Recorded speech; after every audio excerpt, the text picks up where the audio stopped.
Hola, ¿qué tal? ¿Cómo están? Bienvenidos a una nueva edición aquí en El Círculo. Y hoy vamos a platicar de un tema que me parece fundamental, que son las patentes, el registro del conocimiento, el desarrollo, la investigación, cómo se protege esto en términos de la investigación y la inversión que hay detrás de una patente. De eso vamos a estar platicando con nuestras invitadas. Saludo en primer lugar a Najani Canal, especialista en propiedad industrial. ¿Qué tal, Najani? ¿Qué tal? Buenas. Qué gusto que estés por acá. Y también a María del Carmen Arteaga, directora del Seminario de Patentes, Marcas y Derechos de Autor en la UNAM. María del Carmen, ¿qué tal? Hola, ¿qué tal, Mario? ¿Qué tal, Najani? Muy buen día a todos. Muchas gracias por esta invitación. Al contrario, gracias a ustedes porque vamos a aprender mucho. Y yo empezaría por preguntar, Carmen, una obviedad, porque evidentemente ustedes son especialistas en esto, pero para quienes no estamos tan familiarizados, cuando hablamos de patentes, ¿de qué estamos hablando? Pues, en primer lugar, estamos hablando de invenciones, exclusivamente de invenciones en nuestro sistema legal. Y esa pregunta, aunque pareciera obvia, mucha gente se confunde, ¿no? Y quiere patentar una marca o patentar un libro y eso tiene una protección independiente y es diferente. La patente se refiere única y exclusivamente a inventos. Y los inventos son aparatos, procesos, productos, medicamentos, fórmulas, etcétera. Esos son los inventos y ese es la protección que da una patente es a ese tipo de creaciones. En realidad, la patente es el título, el documento que acredita la protección de este tipo de inventos. Esa es una patente, pero está referida a invenciones exclusivamente. Entonces, todo lo que pasa por el tema de libros, el tema de marcas, nombres de empresas, tiene otro carril que supongo que a veces es hasta la misma institución la que hace las dos tareas, pero son cosas distintas. Efectivamente, las marcas se refieren a signos distintivos para identificar productos en el mercado, etcétera, y ahí lo que procede es un registro, no una patente. Y tratándose de obras de todo tipo de géneros, literarias, artísticas, programas de cómputo, etcétera, eso es ante otra institución en principio, pero también se llama registro. Entonces, no es una patente. Tal vez se identifican en el punto donde son derechos exclusivos, que al final eso es lo que acredita un derecho de propiedad intelectual, arroga a una persona un derecho exclusivo, pero en realidad técnicamente las patentes solamente estarían referidas a invenciones. Ahora, Najani, bajo esta definición que estamos aprendiendo, ¿cuántas patentes se registran en nuestro país? ¿Y cómo podemos poner en perspectiva eso? Que para ser son muchas, pocas, si se mide por población, porque a lo mejor supongo que hay países que tienen más, pero también tiene que ver con el tipo de población. ¿Cómo estamos en México? Es correcto. Mira, realmente hay una organización que de hecho es parte de la ONU, que se conoce como la Organización Mundial de la Propiedad Intelectual, por sus siglas OMPI, me voy a referir a ella, y justo agrupa a todas estas oficinas de patentes, vamos a darle ese término, y saca estadísticas. Y en efecto, para responder a tu pregunta, por ejemplo, en el último ejercicio que tenemos, que corresponde al año 2019, ubica a México en la posición número 13. Te estoy hablando de más de 150 países, Mario, lo cual es muy relevante. Ahora, si ya entramos a detalle en número de solicitudes de patente presentadas ante las oficinas, para que tengas una idea, en México andamos en el orden de las 16,000 solicitudes de patente al año. Si nos comparamos con el primer país en esta materia, que es China, está en el orden de 1,500,000 solicitudes. Entonces, ahí sí aprecias que hay una gran diferencia. Otra vez, ¿de cuántos? ¿De 16,000?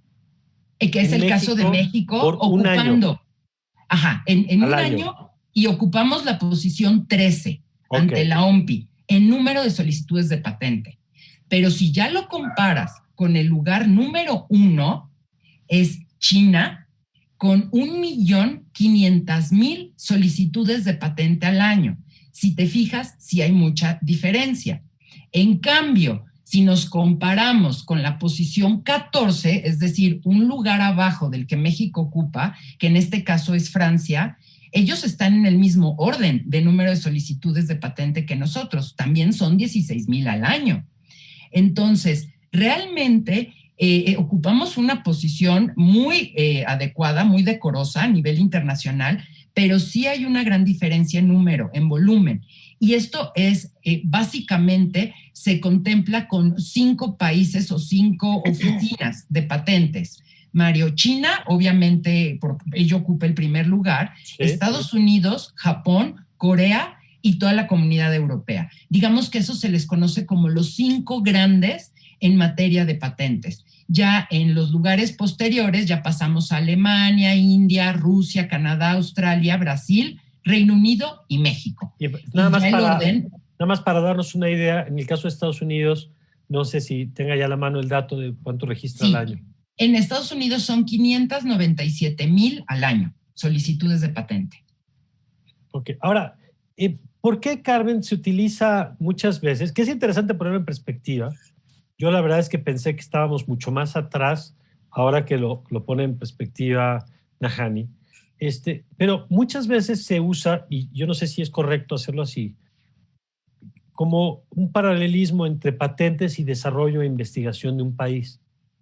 ¿Es correcto? ¿Y qué refleja en todo caso? Porque es importante mirar las patentes desde esa perspectiva casi de desarrollo o de apuesta por la investigación y el desarrollo. Así es. Bueno, y eso es correcto. Hablar como un punto de referencia de las patentes sí nos va a dar muchos elementos de la situación que guarda el desarrollo de la ciencia y la tecnología en un país. El hecho de que un país patente más quiere decir que está trabajando en investigación, en desarrollo tecnológico, en innovación en términos generales. De manera que las patentes son un buen indicador. E incluso aquí me permitiría hacer, Mario, una precisión, porque estamos hablando efectivamente de inventos. Sin embargo, en la ley, hoy Ley Federal de Protección a la Propiedad Industrial, prevé otras figuras jurídicas que también protege creaciones industriales muy parecidas a las invenciones, con menor tiempo de protección, pero igualmente valiosas para efectos de la innovación y de los índices de innovación de todos los países. El nuestro no es la excepción. Estoy hablando de los modelos de utilidad y de los diseños industriales, porque ahorita incluso los números que más vamos a dar, porque son los que más se manejan, es de patentes, pero también tenemos las otras figuras dentro de este mismo rubro de creaciones industriales, que son los modelos y los diseños, y esos también son un buen indicador de innovación, de desarrollo de un país. ¿Y no se están contando en esa otra bolsa? No necesariamente. Ahí también tendríamos un rubro aparte que sumaría a estas cifras. Ahora, estas otras dos figuras que suman a las patentes, aunque tienen menor protección, insisto, también están protegidas a nivel, dijéramos, como de un invento, otorgan derechos de la misma naturaleza. Y estamos hablando, incluso en algunos casos se llaman patentes o invenciones menores a los modelos de utilidad, por ejemplo, que son ya aparatos, herramientas, algo que ya existía y a lo que, para que quede claro, se le hace como una mejora, ¿no? Eso también suma, va sumando a los números. Entonces, tal vez tendríamos que sumar todavía esos otros números. Hay países que le llaman patentes a todo. Nosotros no, nosotros sí hacemos esa distinción y probablemente ahí haya una diferencia, cuando menos para nosotros, que tendríamos ese otro indicador. En términos generales, estos rubros son los que nos indican cómo está la situación de un sistema de protección de este tipo de creaciones en un país. Así es que sí me parece adecuado, y es ahí donde además debemos aterrizarlo al plano nacional, porque en el plano internacional nos encontramos en una posición, pero hay que ver también cómo nos encontramos a nivel nacional, quiénes son los nacionales que más protegen, que más presentan solicitudes y que más conceden a quienes les conceden patentes. A ver, me detengo un poquito en ese tema, Carmen. Es muy distinto, digo, sabemos que el país en general, depende de la región y el estado en que se encuentra, a veces son realidades muy distintas. Lo vemos en el tamaño de las economías locales, en fin. Esto se refleja también, por ejemplo, en el registro de patentes, está concentrado, y si la concentración tiene que ver con dónde se desarrolla la investigación o tiene que ver con dónde se hace el registro, porque a veces también eso tiene efectos distintos, ¿no? El registro es nacional. El registro, tenemos una sola oficina de registro, aunque de verdad que nuestro INPI, además, no solo lo digo yo, es un referente internacional, es una oficina que es referente en otros países de América Latina sobre todo. Es una oficina que tiene una infraestructura muy buena, tiene oficinas de representación en 5 regiones de la República Mexicana, pero no se registran en todas. Realmente el registro, dijéramos, el trámite está concentrado principalmente en su mayor parte en las oficinas de la Ciudad de México, concretamente la oficina del INPI que se encuentra en Arenal, ahí está el área operativa. Entonces, este registro, dijéramos, se lleva a cabo aquí, en la Ciudad de México. pero sí hay indicadores que nos permiten ver en qué regiones de la República se desarrolla más. Obviamente los países en el centro tenemos, no sé, instituciones como la Universidad de Guadalajara, el mismo Estado, a través de su Secretaría de Ciencia y Tecnología, han hecho una importante labor, han presentado varias patentes. En Nuevo León, por supuesto, hoy la Universidad Autónoma de Nuevo León es la que más solicitudes y más patentes otorgadas tiene. En ciertos años ha ido avanzando y tiene hoy un buen número de patentes otorgadas. Incluso la Universidad de Nuevo León, tenemos otras universidades que en años atrás también fueron pioneras en todo esto del desarrollo de la tecnología, Colima, Guanajuato y otras instituciones, sobre todo instituciones de carácter público, aunque también tenemos al TEC de Monterrey, que también ha hecho un buen papel y también ha estado presentando solicitudes en los últimos años.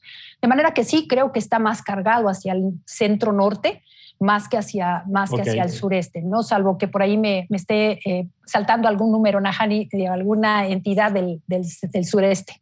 A ver, y Najani, yo quisiera preguntar también, por supuesto a reserva de lo que quisiera agregar de lo que dijo ahora Carmen, pero ¿quién en México registra patentes? Y ahora, por lo que escuchaba de Carmen, me imagino que las universidades, los centros académicos son importantes. Yo supongo que en todas partes del mundo, por la propia vocación de las universidades, tendrían que estar generando conocimiento, pero me da la impresión de que en otros países de pronto justamente no es el monopolio de la investigación del sector público, sino que el sector privado juega un papel fundamental.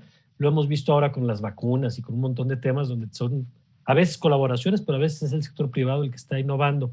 ¿Cómo estamos en México en esta proporción, digamos? Y si eso es consistente con lo que vemos en otras partes del mundo. Es correcto, Mario. O sea, es un hecho que es importante.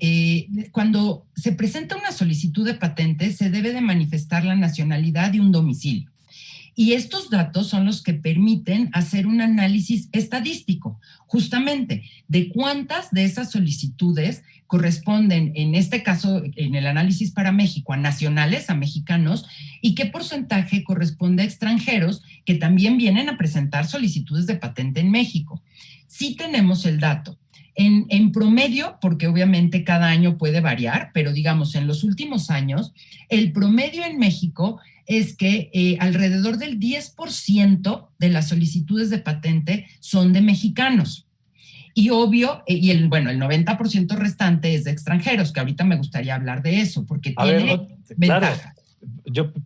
Pero otra vez, ¿el 10% son de mexicanos y 90% extranjeros? Es correcto. Dentro de ese 10% de mexicanos, de este universo de solicitudes de patente, tenemos justo los tipos de solicitantes que mencionas. Universidades, tanto públicas como privadas, centros de investigación, de igual tipo, empresas e incluso personas físicas, porque tú hay muchos, lo sabes, muchas personas innovadoras que desarrollan un nuevo producto o un servicio y a título personal pueden ir a hacer esta gestión de su solicitud de patente. Entonces sí tenemos ahí una gama diversa de solicitantes. ¿Qué pasa? Dentro del porcentaje como tal no lo tengo a la mano, pero en este 10% sí se ha identificado que un alto porcentaje va a corresponder a las universidades y a los centros de investigación. Definitivamente, el conocimiento que ahí se desarrolla, que básicamente es investigación y desarrollo, ese es el término que se utiliza en ciencia, es donde se lleva a cabo con recursos públicos y privados. Entonces, sí es muy importante tener este dato. Ahora, en esta cuestión de que el 10% de mexicanos son aquellos que solicitan patentes, te voy a dar parámetros internacionales para que también veas que estamos en un rango aceptable a nivel internacional. Digamos que de este orden del 10% de nacionales lo tiene Canadá, lo tiene Australia, lo tiene Singapur. Pero ¿por qué se produce ese fenómeno? Porque intuitivamente uno pensaría que es al revés, que el 90% son nacionales y que los extranjeros es la minoría, y aquí es al revés. Y además, con esto que nos dice de que es una práctica que se presenta en otras partes del mundo, ¿cómo se explica? Sí, es correcto. ¿Qué sucede? ¿Por qué tenemos este alto porcentaje de extranjeros? Y es algo positivo. ¿Por qué razón? porque México es un país muy atractivo para la inversión extranjera. Somos un mercado muy interesante por diversas razones, de manera que hay personas, los extranjeros, que les interesa esta actividad comercial, productiva, etcétera, de llevarla a cabo en México. Y justo, como lo refirió en un inicio Carmen, la virtud de la patente es que te da este derecho exclusivo. ¿Esto en qué se traduce? Que es una garantía para las inversiones de estos extranjeros. Entonces, el hecho de que México tenga este alto porcentaje de solicitudes de patentes de extranjeros es una buena señal. Es decir, que en otros países nos ven como un sistema de propiedad industrial sólido, robusto, no solo para el trámite de tu solicitud de patente, sino para hacer valer ese derecho en caso de que fuera necesario. Porque, digo, es la lógica básica de cualquier persona. ¿De qué te sirve una patente si llega un tercero y saca provecho? Exacto, y no puedes actuar o el sistema no está diseñado para detenerlo desde un punto de vista legal. Y esa es una de las virtudes de México, que tiene estas dos partes, digamos, o este gran equilibrio. Ahora bien, también es importante mencionarles que sí tenemos la otra cara de la moneda, que el mejor ejemplo es Corea. Corea realmente tiene un altísimo porcentaje de solicitudes de patente de nacionales. Estamos hablando que tienen alrededor del 80% de solicitudes de patente de nacionales. ¿Qué ha sucedido? Es un fenómeno que es de libro, prácticamente de texto. Corea, los últimos 10 años, se ha dedicado a fomentar en su población justo la cultura y el conocimiento de la propiedad industrial. Te estoy hablando a todos los niveles. Incluso hace años, cuando lanzaron este programa, desarrollaron a un personaje, una caricatura que se llama Pororo, que son dibujos animados, y que, imagínate, generaron pequeñas cápsulas, pequeños videos, en donde en un par de minutos le explican a los niños qué es una patente, qué es una marca, y justo cómo hacer valer tus derechos. De manera que han ido incluyendo este tema de la propiedad industrial desde el nivel de educación básica, obviamente hasta licenciatura y posgrado, etcétera. Por eso es que ha habido este auge tan importante. Es un caso realmente notable el de Corea. Y ojo, lo ha ido acompañando el gobierno de otro elemento que tú mencionabas, que es muy importante y que sí es un indicador, digamos, del nivel de investigación y desarrollo que se tienen en un país, y justo lo acompañaron con un alto porcentaje del Producto Interno Bruto destinado a investigación y desarrollo. Para que tengas una idea, Corea es el país que le asigna el 5% de su Producto Interno Bruto. Es el que más le asigna, seguido de Israel. Y por eso, con la población que tiene, está entre ese top de los países que más registra. Es correcto. Si me permite, tantito, Arjani, vamos a una pausa, pero vamos a empezar con esto que estaba apuntando, que me parece muy importante, de las condiciones que hacen que un país tenga más o menos patentes, que es evidentemente, veremos la parte burocrática, que la facilidad de los procesos, de los tiempos, pero obviamente también la parte de política, innovación y desarrollo que se tiene en cada uno de estos países. Pero si les parece, de eso platicamos regresando a esta pausa. Ya volvemos.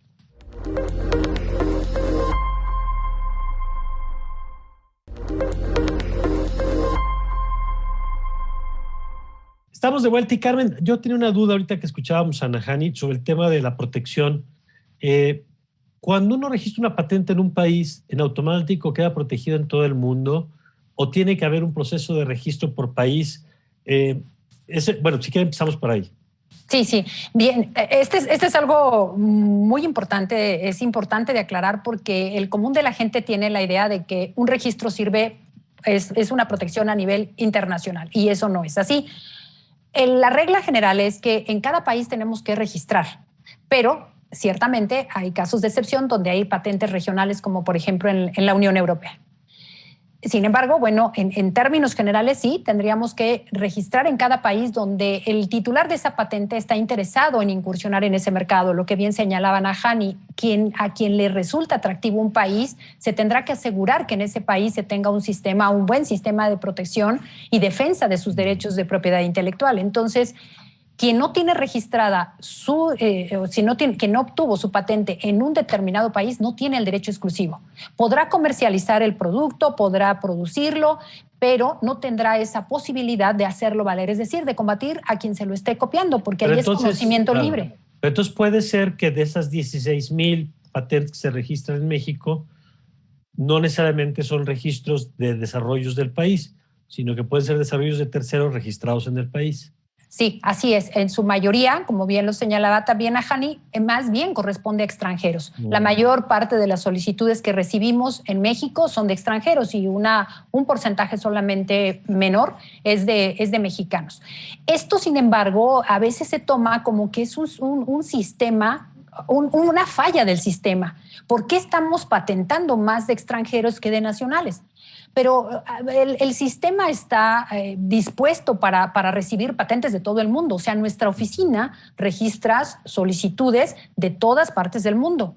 Como bien se señala, porque es atractivo nuestro país. Pero lo mismo es para nosotros. O sea, para nosotros también están disponibles las oficinas de otros países precisamente para ir a proteger. Esto no es una deficiencia del sistema. Al contrario, el que haya muchas solicitudes habla de esa confianza que se tiene en el sistema. Puede ser que haya muchas mexicanas y mexicanos que estén registrando en Estados Unidos, pero lo cual no quiere decir otra cosa más que están protegiendo su invención o descubrimiento en la economía de los Estados Unidos. Sí, pero que tendrían que hacerlo en México y si van a protegerlo acá, claro. Aquí en México, o sea, país donde no tengan una patente, ahí no tienen el derecho exclusivo.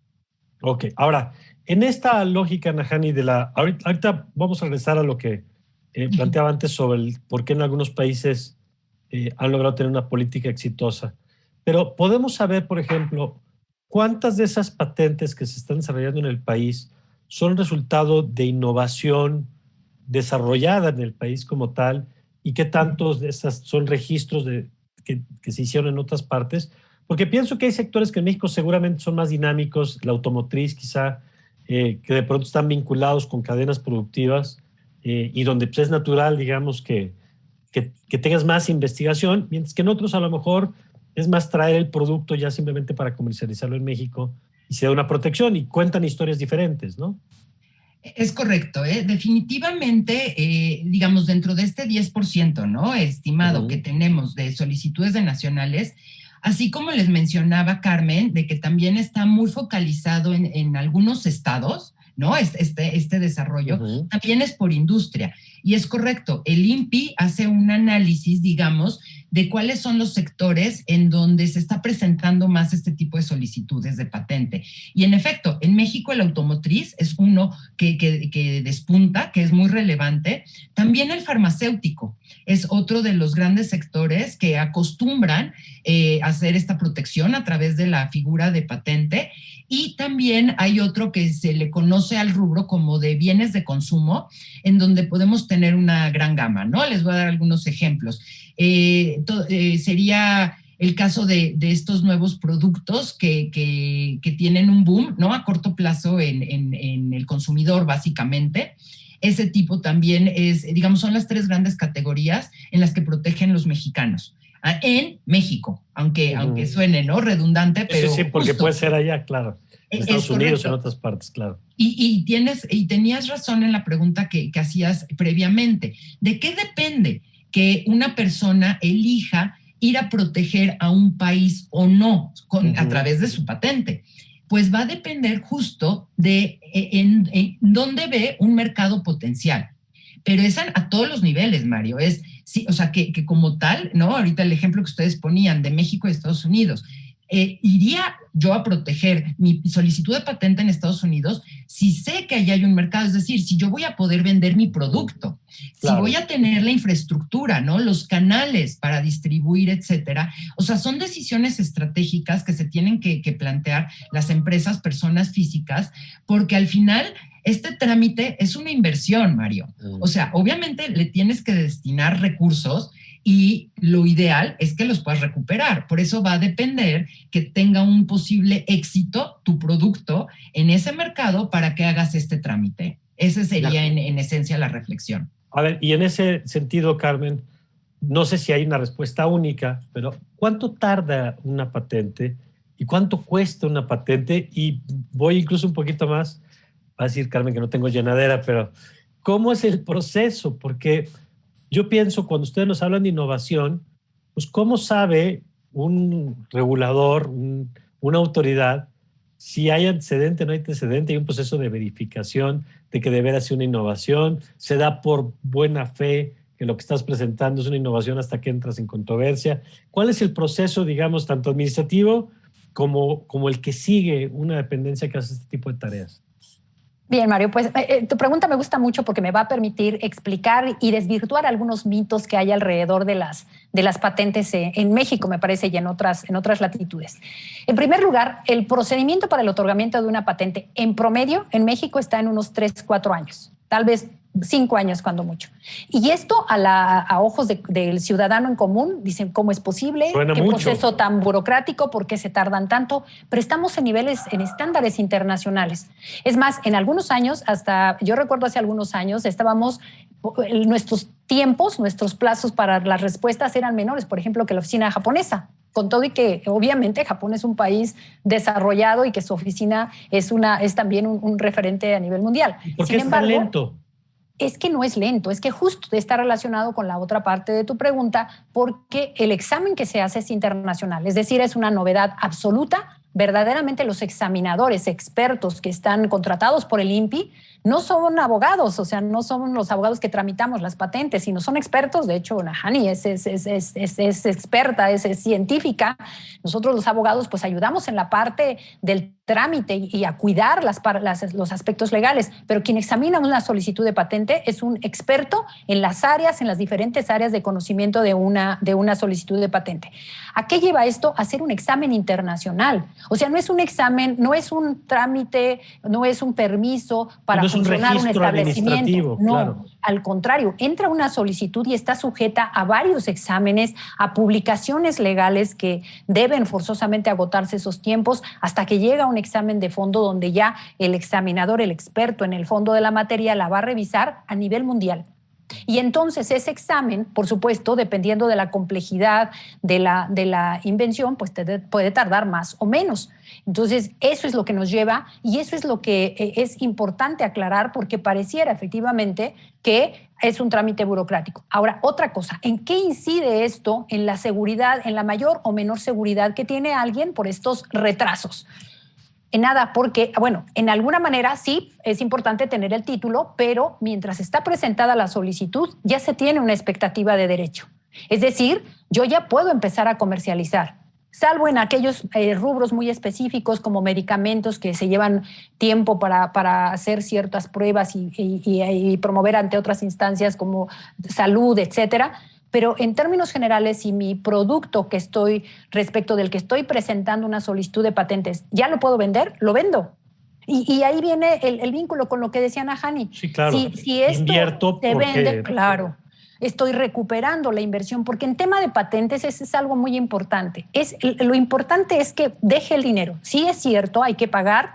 En términos generales, bueno, una patente, dependiendo si hay descuentos o no descuentos, al principio tengo que pagar un promedio de 4,000 pesos para presentar mi solicitud. Okay. Puede ser que tenga algún descuento, pero los pagos se van difiriendo durante prácticamente todo el procedimiento. Hay que estar pagando bajo otros conceptos y se dan requerimientos, al final la expedición del título y después se sigue pagando hasta que la patente expira, es decir, hasta que cumple sus 20 años. ¿Y existe un costo promedio, digamos, de lo que se lleva ese proceso? Pues bueno, en términos generales, la sola solicitud de la patente estará aproximadamente en 7-8 mil pesos, más lo que se tiene que pagar en el transcurso. O sea, de ahí para arriba más o menos podría variar. Tal vez Nahani podría hablar de un término más con un promedio de requerimientos. Pero además lo importante, las personas físicas, las instituciones de educación superior, las instituciones gubernamentales, las pequeñas, medianas, microempresas tienen descuento del 50% de las tarifas. Y esto, por supuesto, es muy importante, pero lo importante es que el invento funcione. Claro, en la medida que la invención se esté comercializando, que esté rindiendo frutos, permitirá a sus titulares tener los suficientes ingresos para pagarlos. De manera que ahí se rompe con otro mito, ¿no? Son muy caras las patentes. bueno, se tiene que pagar ese trabajo administrativo, además ya vimos de qué magnitud es, se tiene que pagar, por supuesto, pero además el invento, ese es algo que nosotros creo que nos falta concientizar a la comunidad científica. Los inventos no solamente son para tener méritos, que es muy válido, méritos académicos en lo personal, pero también es para que se beneficie. ¿Quién? En lo personal, el inventor, probablemente las instituciones a las que pertenecen los derechos también. O sea, una patente es para que deje dinero, en términos muy sencillos.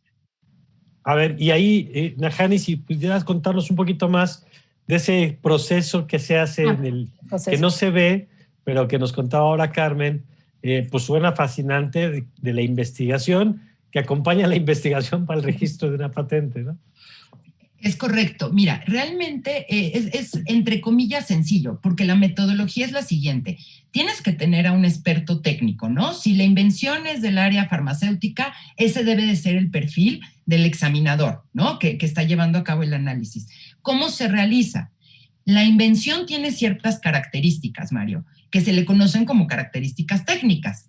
Y se hace un análisis comparativo con información que ya sea conocida. A eso se refería Carmen con hacer esta búsqueda internacional. Se usan bases de datos públicas a nivel internacional y lo que hace este examinador de la Oficina de Patentes es revisar si estas características técnicas de la invención que se pretende proteger a través de la patente ya son o no conocidas o qué tan conocidas respecto a lo previo.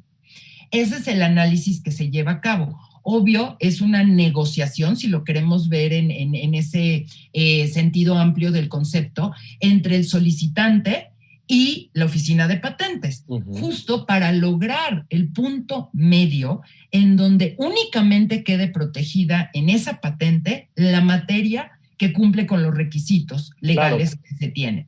Porque una patente demasiado amplia, supongo que desde controversias hasta frenar la innovación, pues, ¿no?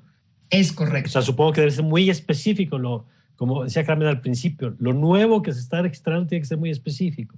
Y muy bien, como dices, y muy claramente expresado, porque en efecto puedes afectar hasta un tercero, es decir, que ya tuviera un conocimiento previo, o inhibir la innovación si estás dando más materia de la que realmente cumple con estos requisitos de patentabilidad. Entonces también eso es, de ese análisis tan exhaustivo, es parte del tiempo que se consume en el trámite.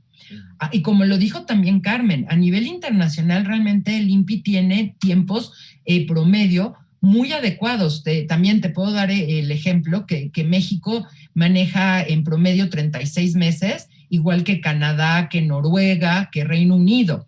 Obvio, sí hay algunas oficinas que van a tener tiempos inferiores, menores, pero también te puedo dar el otro extremo. El caso de la oficina, por ejemplo, de Brasil, que se lleva 86 meses. Estás casi hablando, ¿no?, del triple del tiempo que es el trámite en México. Entonces, sí, por eso es importante al tú ser un inventor y querer proteger a través de esta figura de la patente, sí analizar claramente cuáles son los países que te interesan, como bien señalas, cuáles son los requisitos, los tiempos del trámite y el costo, porque en verdad México es de los países también más económicos en cuanto al costo del trámite. Japón es el más caro de entrada porque todo se tiene que traducir al japonés y bueno, no tenemos en México muchos traductores, ¿no?, de ese tipo. Entonces es considerablemente superior el costo de un trámite de patente en Japón respecto a México. Y para cerrar nada más esto y regresar ya con el tema de qué hacer para tener más patentes y más investigación y más desarrollo, es complicado, Carmen, desde el punto de vista jurídico, administrativo, es decir, se requiere siempre la asesoría de abogadas o abogados a lo largo del proceso, lo puede hacer una persona, porque a lo mejor ahorita los costos que nos daban es el propio del proceso, pero no sé si eso habría que agregar algún costo, pues, de lo que implica tener asesores jurídicos que te vayan acompañando. Sí, bueno, en ese sentido depende de la figura. Habíamos comentado que tenemos principalmente 3 figuras: modelos de utilidad, diseños industriales y las invenciones, patentes de las que estamos hablando. En términos generales, tanto en los modelos de utilidad como en los diseños, yo he conocido mucha gente que puede ir sola porque además el INPI proporciona una muy buena asesoría. La verdad que en ese sentido el INPI es muy abierto, siempre está muy dispuesto a asesorarlos, incluso a veces hasta podemos pedir citas con los examinadores y ellos nos orientan. O sea, tiene una buena asesoría en ese sentido y en muchos casos puede ir solo. En el caso de las patentes, como puede tratarse de materias diversas, medicamentos, etcétera, algo ya mucho más complejo, no siempre el inventor está preparado para hacerlo, aun cuando pudiera acercarse a la oficina. Pueden ser cuestiones de redacción muy precisa, esta precisión que se tiene que dar en cuanto a en qué consiste la innovación, a en qué consiste el invento, pues es una redacción incluso técnica.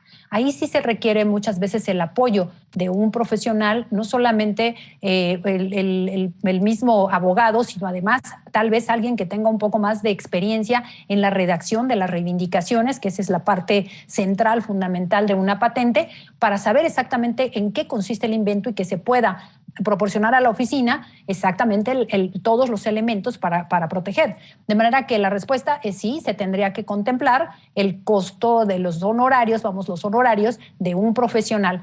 Esto se tiene que multiplicar por tantos países donde vayamos a proteger, porque aparte de las tarifas, que si bien pueden ser más o menos competitivas, en cada país estamos obligados a contratar un despacho para que lleve el trámite de las patentes.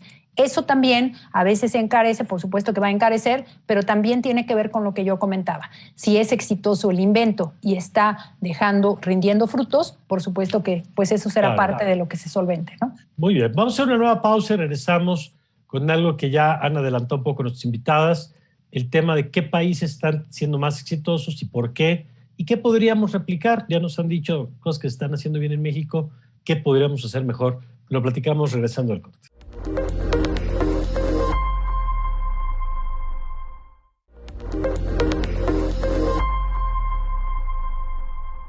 Estamos de vuelta. Y Najena, ya nos contabas el caso de Corea y me pareció fascinante lo que nos platicabas hace rato de trabajar esto en niños, porque niños y patentes no suelen ser dos palabras que pensemos juntas, pero que te revelan justamente la visión de un país que dice, a ver, yo lo que quiero es que desde el principio estén pensando en esta lógica, entiendan que el conocimiento genera valor, entiendan que el conocimiento es protegido, justamente porque se traduce después en cosas que valen, ¿no? Y bueno, volviendo al caso mexicano, ¿qué tendríamos que estar haciendo, además de lo que ya han dicho que se está haciendo bien, en términos de tiempos, en términos de procesos, que es bueno también reconocer cuando algo se hace bien, pero qué tendríamos que estar haciendo distinto para que mejoremos la posición en esas tablas de las que hablábamos al principio y no tengamos 16,000 o 17,000, sino que tengamos muchas más, porque eso, la probabilidad de generar riqueza, pues para todos, no solamente para los inventores, va de la mano, ¿no? Mira, yo creo que el elemento fundamental, primero, educación. Coincido, este caso de Corea, creo que habría que replicarlo. Tengo entendido que incluso cuando la oficina de Corea lanzó esta campaña de Pororo, del personaje infantil, el INPI le pidió prestado, porque obviamente tiene derechos, y entre oficinas, imagínate, ¿no? La ironía que no tuvieran esta autorización expresa. Y sí se utilizó, pero creo que fue un gran esfuerzo, muy atinado, pero creo que debe de crecer. O sea, en mi opinión, debiéramos tener esta educación ya a nivel nacional, o sea, como un esfuerzo, ¿no? Dentro de los programas, como bien señalas, o sea, de la SEP sería lo ideal. Y afortunadamente, yo sí he visto que a nivel licenciatura son cada vez más las universidades en donde ya incluyen estos temas de propiedad industrial. Entonces, creo que vamos avanzando, pero sí tenemos estas áreas de oportunidad. En mi opinión, otro elemento fundamental sería destinar mayor porcentaje del Producto Interno Bruto justo a investigación y desarrollo. Esos centros, de verdad, que son de altísimo nivel, digo, qué mejor caso y ejemplo que la UNAM, claro. En donde tenemos personas destacadísimas, muy brillantes. Todo ese conocimiento requiere recursos, seamos realistas, ¿no? Y perdón, lo decías hace rato cuando te interrumpí, perdón, pero decías, creo que el 5% dijiste del PIB en el caso de Corea. Es correcto. Y en México sé que es un tema en el que llevamos muchos años batallando, ¿no? Es aproximadamente el 0.4% en los últimos años. Entonces, la diferencia es enorme. Te doy otro caso, Japón, Estados Unidos, Dinamarca, Alemania, que son países que se reconocen por el gran nivel de innovación, destinan el 3% del PIB. Entonces, definitivamente sí hay una diferencia, ¿no? En este aspecto. Y por último, creo que otra actividad que sé que es compleja, pero creo que los beneficios también serían muy, muy considerables, sería establecer una mayor coordinación, como habías mencionado, Mario, entre el sector público, el sector privado, es decir, entre universidades, investigadores, empresarios, todos para tener un círculo virtuoso, ¿no? Es lo que en últimos tiempos se le conoce como la triple hélice, es decir, que todos estos sectores tengan muy buena coordinación, justo para que todos los recursos se encaminen a resolver problemas técnicos, porque ese también es otra gran virtud de las patentes, que todas estas grandes soluciones, ¿no?, que requiere la humanidad para todo tipo de cuestiones se pueden proteger a través de esta figura de patentes y obvio que recuperen esa inversión aquellos que destinaron esos recursos.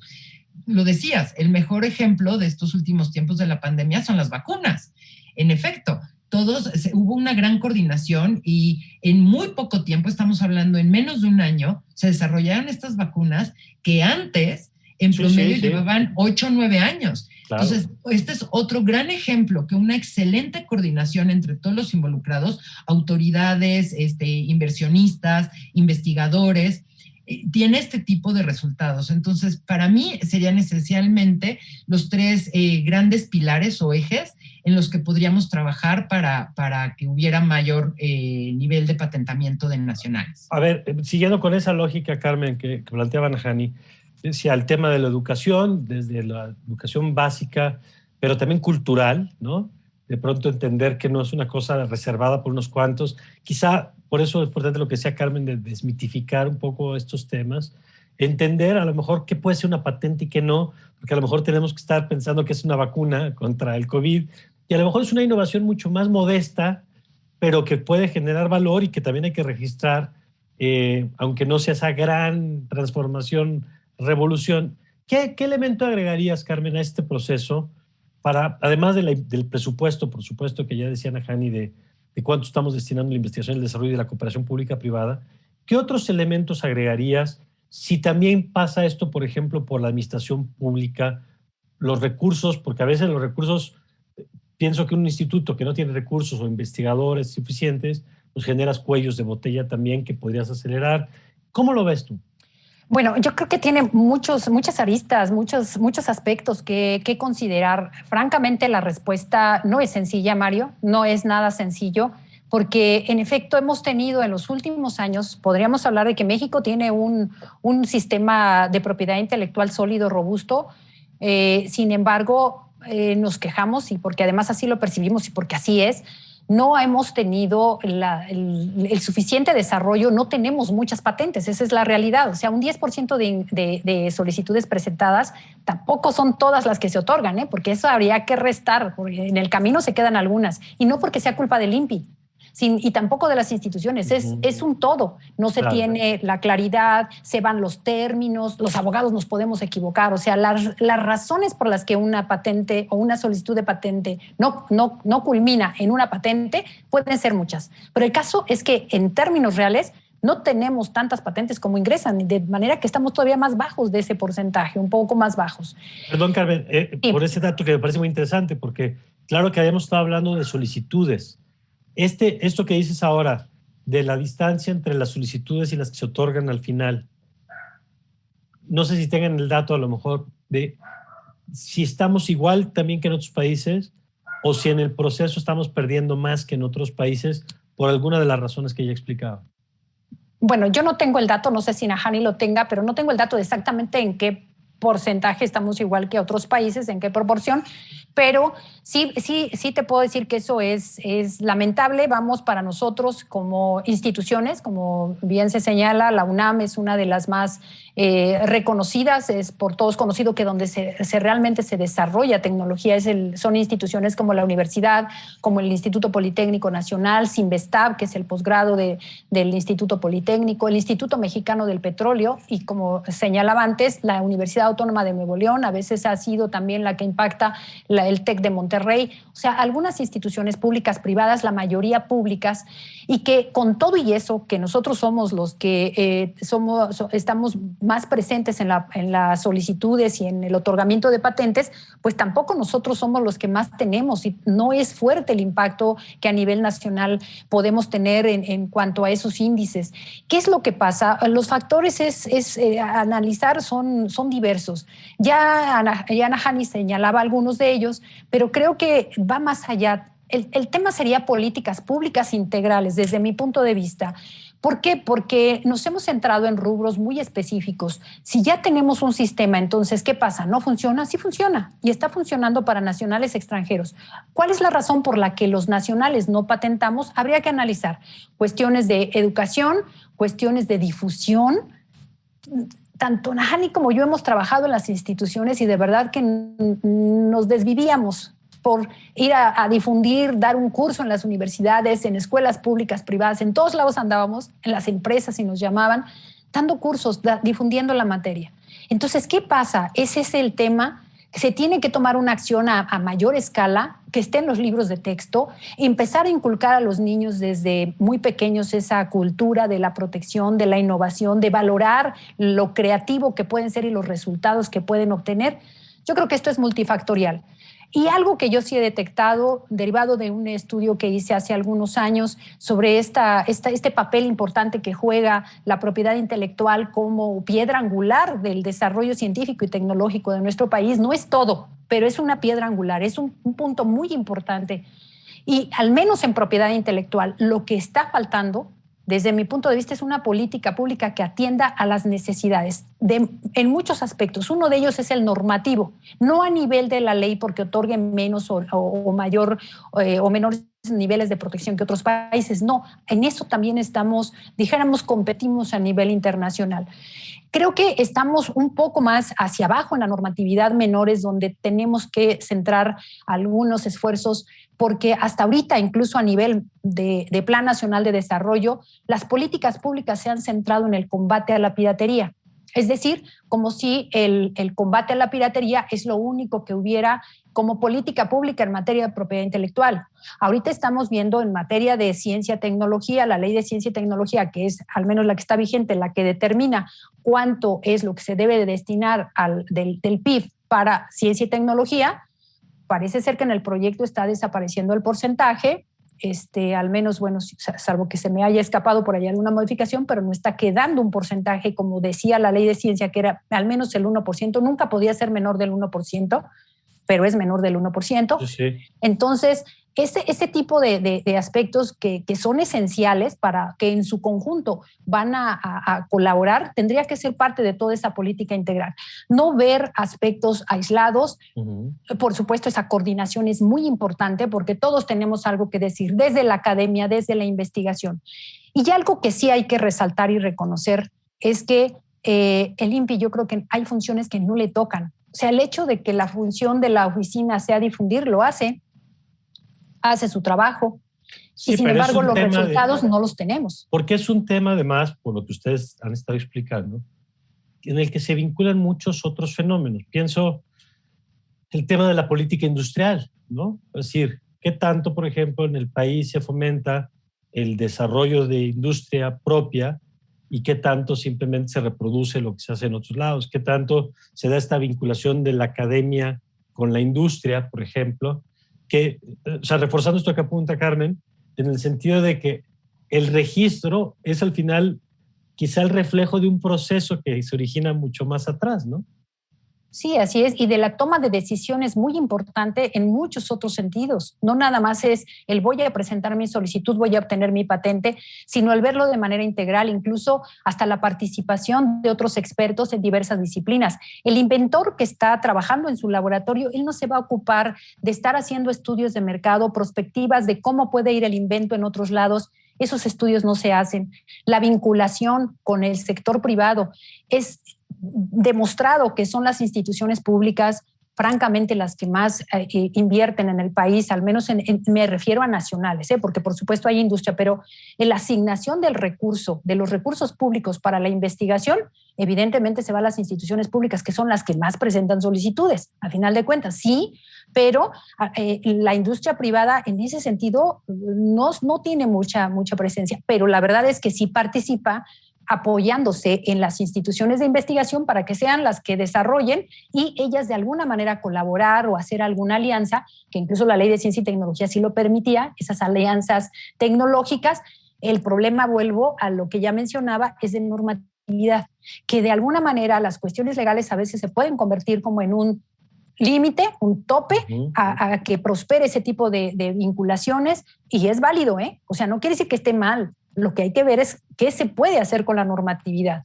Por eso me refería a una política mucho más integral, no ver el aspecto aislado de la piratería, no ver un aspecto, se tendría que ver todo en su conjunto y sobre todo esa gran disposición a asignar recursos. Ese es un elemento fundamental. Lo que bien se señala, si no se asigna una cantidad importante, no hay interés entonces en el desarrollo del científico del país y el desarrollo tecnológico. Ese es el efecto que provoca.